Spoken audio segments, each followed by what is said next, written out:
ছোটোবেলায় আগে মুরগিকে মুরগি নামে চিনতাম, বা মুরগির মধ্যে দুই ধরনের ছিল,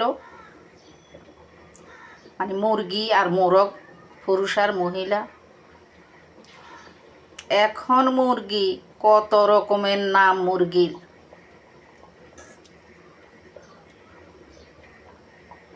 দেশি মুরগি, কক মুরগি, সোনালি মুরগি, লাল মুরগি, পাকিস্তানি মুরগি, পোলট্রি মুরগি তো আছে।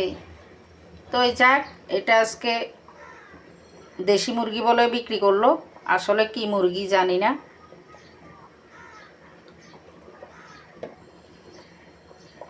কিন্তু রান্না করে খেলে ওই আগের মতো দেশি মুরগির স্বাদটা পাই না।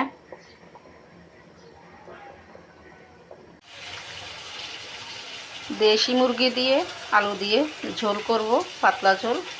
তো মুরগি সব মশলা দিয়ে মেখে রেখে দিলাম। আজকে একটু ভিন্নভাবে রান্না করতেছি।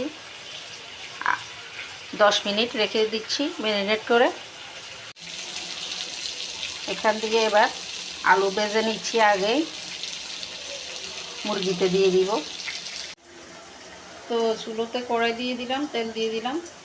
এখন পেঁয়াজ ভেজে নিচ্ছি। আমি মাংস সবসময় পেঁয়াজ ভেজেই রান্না করি। সব মশলা দিয়ে মাংস মেখে রাখলো, ওইখানে পেঁয়াজ দিই নাই। পেঁয়াজগুলো আলাদা কষিয়ে নিচ্ছি। পেঁয়াজ কষানো হলে মাংস দিয়ে দিব, নেড়ে ছেড়ে কষিয়ে নিব। তো পেঁয়াজের মধ্যে মাংস দিয়ে ভালোভাবে নেড়ে ছেড়ে ঢেকে আধা ঘন্টা কষিয়ে নিলাম।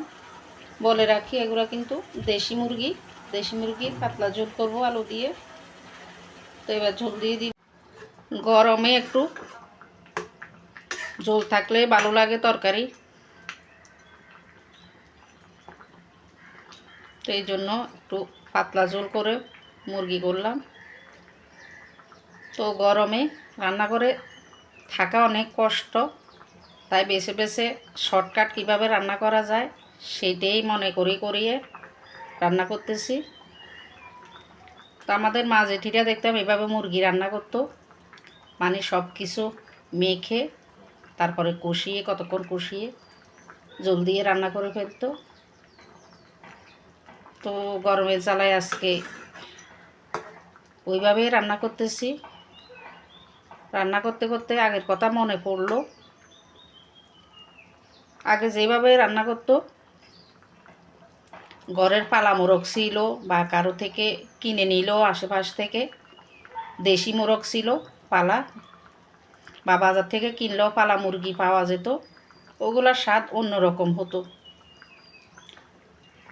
এখন মানে ওই পালা মুরগির স্বাদ আর পাই না। যতই দেশি মুরগি বলে বিক্রি করো, যতই করো, ঘরে এনে রান্না করলে ওই দেশি মুরগির স্বাদটা পাই না। তো কি করার আছে, যা আছে হাতের কাছে তাই তো খেতে হবে,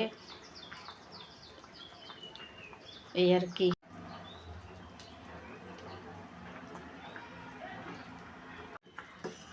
তো হয়ে গেল দেশি মুরগি রান্না।